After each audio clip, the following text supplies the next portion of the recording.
How's it going, everybody? My name is Thomas Draven, back again for another video, and in this one we have my first comparison video, which has been long awaited and requested by a lot of you guys, and I'm sorry it's taken so long, but I want to get it right.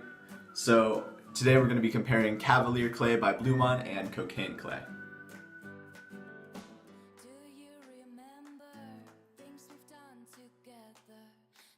So for this hair compare series, the scoring system is definitely unique as compared to all of the other different series out there on YouTube in terms of scoring, because I wanted my channel to be a little bit different so you guys have something interesting to watch.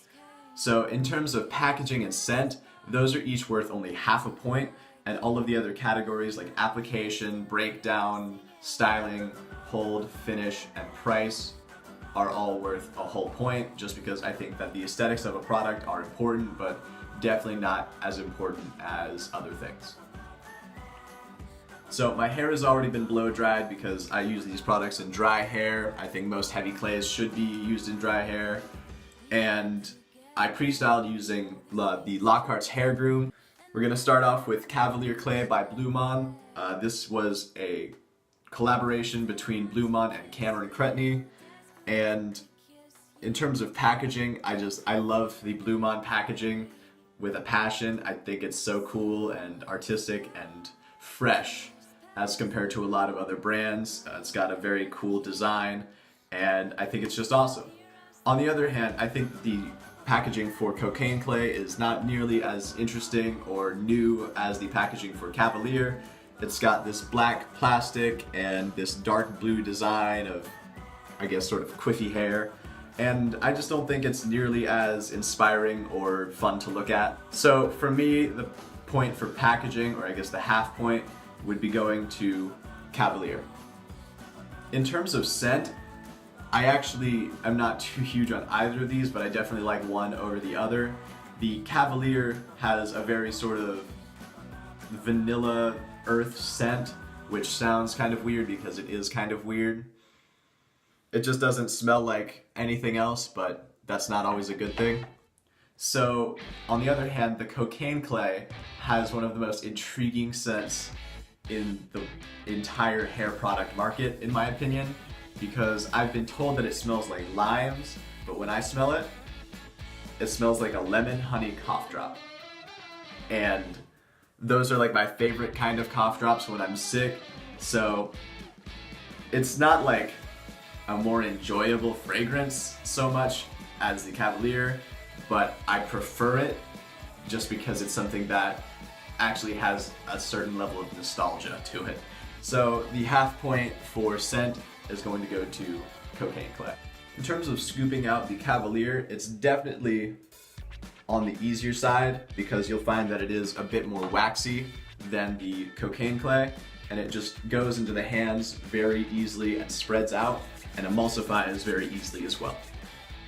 In terms of application, you'll find that it is a heavier clay in that sense, and you can feel a bit of grip in your hair and in your hands when you start to apply it, and that's just an indicator of how much hold this stuff has.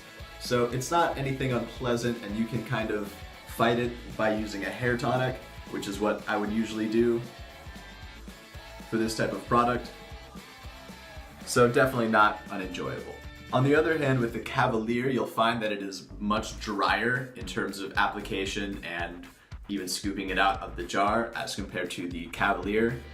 As you can see, it's just a very heavy sort of dry product that is actually kind of difficult to scoop out and start to warm up and break down. So getting it into the hands after that is a little more difficult, but getting it into the hair, I'd say, is actually a bit more easy than the Cavalier Clay because it doesn't start off with so much grip that it tugs on your hair. In terms of scooping and breakdown, just because the Cavalier Clay is more waxy and definitely comes out of the jar a lot easier and warms up a lot easier, the point will go to Cavalier Clay by Blumaan. In terms of applying, I will say that Cavalier by Blumaan definitely has a lot more hold behind it, which does create a bit more tug and pull on the hair when you're trying to apply. So the point for me, just because it's simply easier, will go to Kocaine Klay. In terms of styling, this product really is no bother, and it just sort of works very well, especially for my really thick hair, and provides a lot of nice texture and hold, which is always something that I can get behind.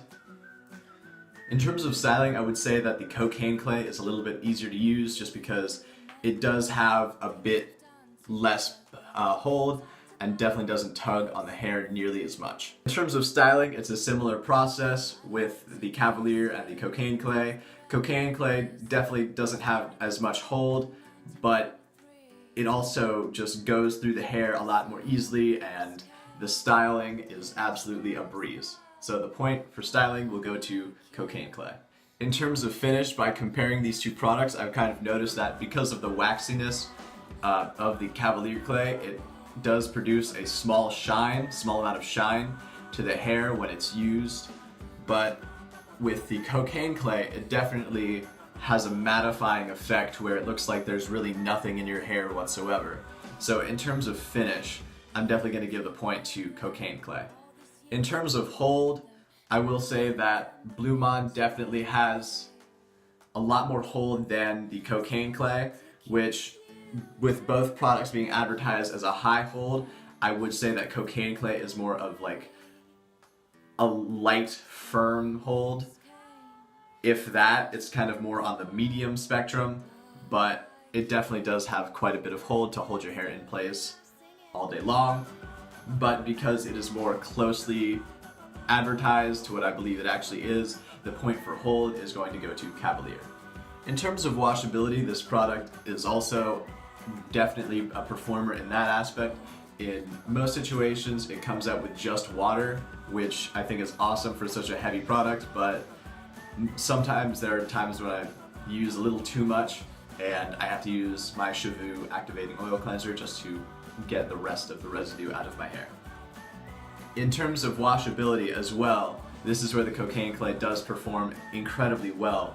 I've found that it does essentially come out with only water, which is definitely important, especially on the days that I really don't feel like washing my hair or I'm in a rush. I can just wash it out with water and then throw some more product in and then get out and get going. So my point for washability would go to Kocaine Klay. In terms of price, that's where this brand comparison or hair product comparison gets very interesting, because the Blumaan jar is about 2 ounces, and this cost me like $18.99 off of their website. But with the Kocaine Klay, I bought this 4-ounce jar off of their website for something like $7.99, which is a crazy price difference to go from almost $20 to less than $10 for twice as much product. The obvious choice is Kocaine Klay. So now for my verdict, and this is kind of where things get interesting because it really is subjective at this point. I think both of these products perform really well in my hair, and I would definitely continue to use them regardless of the outcome of this battle, this comparison video.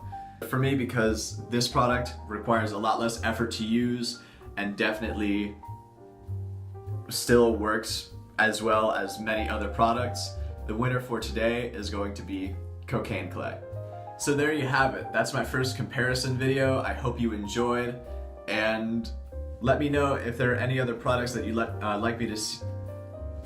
So there you have it. That's my first comparison video, and feel free to leave a comment below what you think of my comparison, if you think I'm totally wrong or if you think I'm totally right, and feel free to recommend some products that you'd like me to compare in the future. My name is Thomas Draven. Don't forget to like, comment, and subscribe. The products for this video will be listed in the description down below, along with my social media. I hope you all enjoyed. Have a nice day. Peace.